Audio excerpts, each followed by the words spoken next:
How is everybody doing today? This is Joe Berquist. Welcome back to another episode of the Banker Next Door. I hope everyone is enjoying the official summer as it is finally kicked off. Today, I wanted to talk about attrition in bank business and checking accounts for just most community banks and things that are going on out there. So let's bring in an article that I was just looking at in Bank Director, and this is called "Give Them a Reason to Stay: The Importance of Managing Attrition." And this is brought to you by, I'm going to butcher this guy's name, Achim Griesel and Sean Payant. And so I want to bring this down here. So basically it says, bankers understand the importance of strategically growing core customers. Organic growth is essential to keeping financial institutions growing. So based on client data from a decade ago, the average community bank had 1,950 consumer and business checking accounts per branch. They opened 310 new accounts and business checking accounts per branch per year and closed 239 of the same. These banks grew between 70 and 90 checking relationships per branch every year, resulting in a portfolio growth of 5% for those with a successful growth strategy. That trend held through 2021, when annual checking account net growth shrank to between 40 and 60 accounts per branch per year, or less than 3%. Institutions without a growth strategy saw their net portfolio going from a flat level before 2022 to a net decrease in the last 2 years. So since 2010, consumer attrition at community banks, meaning consumers leaving or switching financial institutions, declined from 14.9% to as low as 8.16% in 2020. Since 2022, however, attrition has increased, reaching 10.25% in 2023. And then they have a nice kind of chart here for showing attrition rate for checking accounts. And you can see this trend here, again, starting in 2010. That attrition rate was, kind of steadily going down until about 2020. But now it is basically picked back up again. So the decline in attrition from 2010 to 2020 meant fewer available growth opportunities on the account opening side, but that opportunity has increased slightly over the last 2 years. More consumer switching means there are more opportunities to capture new relationships. That said, the competition for these consumers and checking accounts has increased dramatically, and I would absolutely concur with that. Because attrition is back to pre-pandemic levels and competition is fiercer than ever, actively growing new consumer relationships while proactively reducing your attrition is the recipe for success. So how do we begin? And then they offer a couple of key things here. Number one, increasing relational intensity at account opening. Number two, effective onboarding engagement strategies. And then number three, implementing account retention specialists. So if we go back to number one for a second, so bankers should be training their employees to deepen relationships with new customers on that first visit. Employees should also be coached on how to identify opportunities to better serve existing customers by helping save them time and money, make money, achieve peace of mind, or realize a dream. The more products and services new and existing customers use, the less likely they are to leave. With approximately 35% of bank customers being single product households, there is ample opportunity to increase both product and service utilization to lower consumer attrition. And yes, this has been true for many, many years. We used to call this, it's probably still known as cross-selling.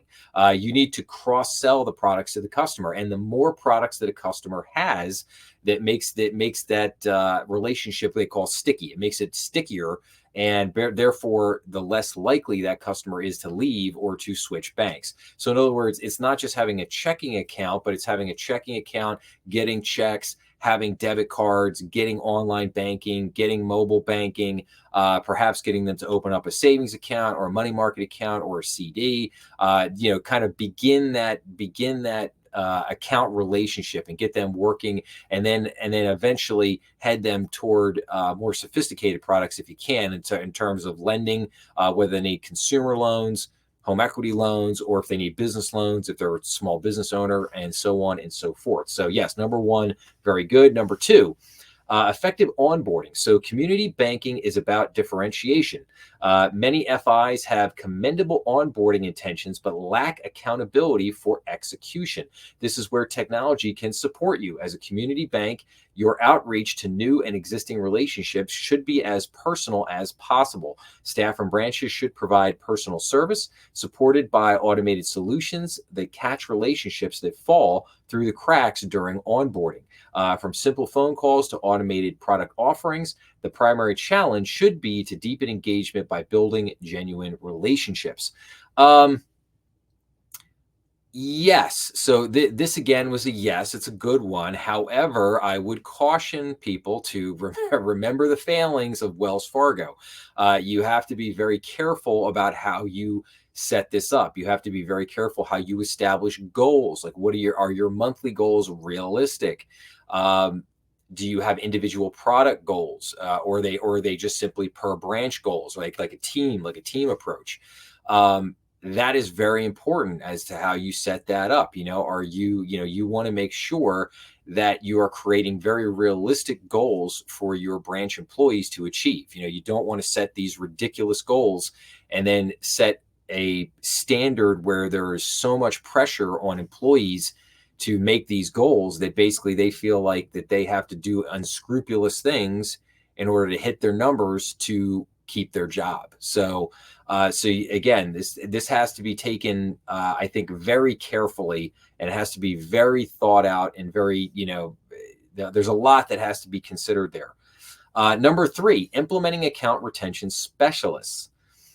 When consumers say, I need to close an account, far too often the response is, okay, just a minute.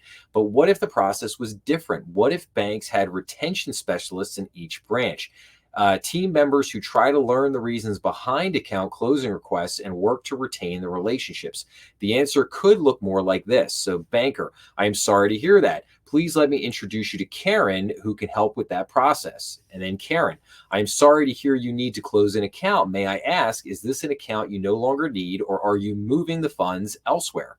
The consumer's reasoning could dictate the rest of the conversation. So the consolidation, it only takes a moment to close the account and transfer those funds into your remaining account. Moving funds, may I ask, are you relocating, or did we do something to lose your trust? Relocating, moving is already challenging, but may I share how you can continue to bank here using our electronic services while living almost anywhere? Lost trust. I am so very sorry to hear this. Would you please help me understand how we could have served you better? I sincerely appreciate you sharing this with me. I promise to make sure this information gets to the appropriate individuals. I would like to ask you a favor. Would you consider staying with us so we can demonstrate our commitment to improving? So, and then the article finishes with managing customer attrition is just as important as organic growth. When the two work in tandem, amazing things happen. Realistically, banks can retain every customer, but by trying to retain more of them, your growth goals become easier to obtain. Yes, I do. I have to chuckle a little bit here at the end of the article because, credit card companies, if you think of like Discover or Capital One or American Express, whatever, they have these retention specialists. So if you call up to try to, close your credit card, you have to talk to the retention specialist first. And those retention specialists are not always the nicest people in the world. And they can be downright rude and mean. When you just simply want to close an account. So I think the art, if you will, is in how you approach it. I think there's some good answers or retorts here.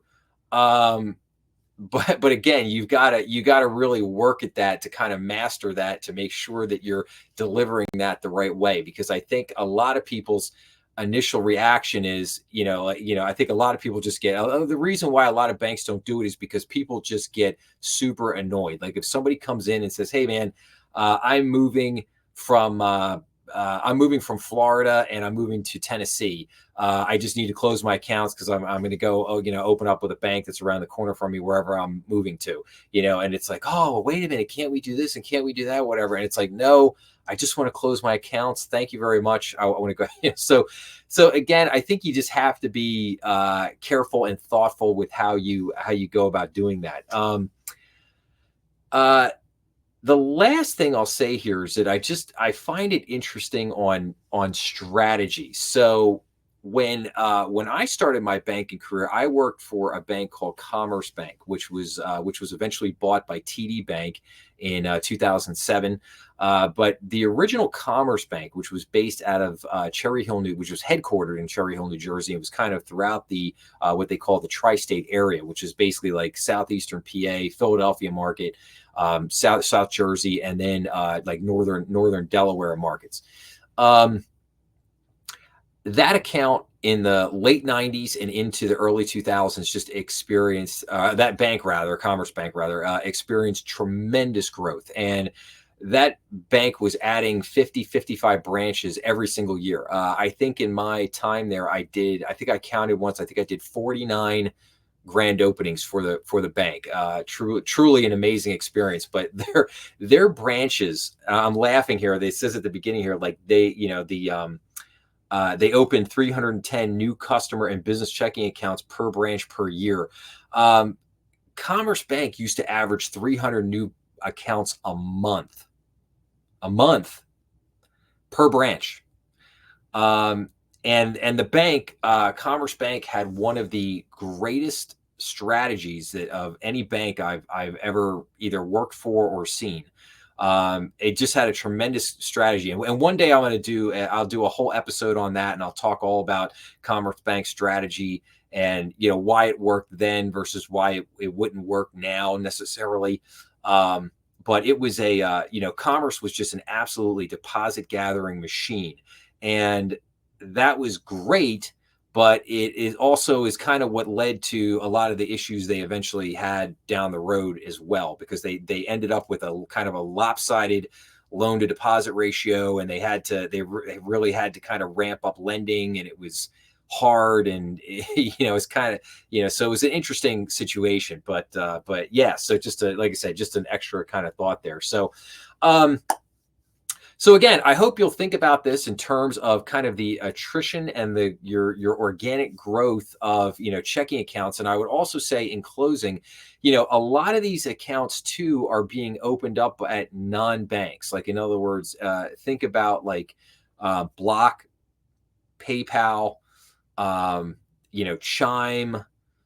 There's just so many of them out there right now. But so many of these other apps, fintech companies are offering basically business checking accounts, consumer checking accounts, and that's where a lot of these accounts are going.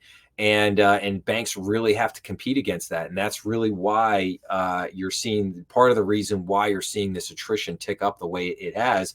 And I would imagine that this trend will probably continue to tick up over the next couple of years, but we'll see what happens. But anyway, if you like this episode, please make sure to like, share, and subscribe. That really helps the channel. Please make sure to leave your comments down below, and you can check us out on YouTube, Rumble, and all major podcast platforms. And I will see everybody again real soon. Thanks a lot.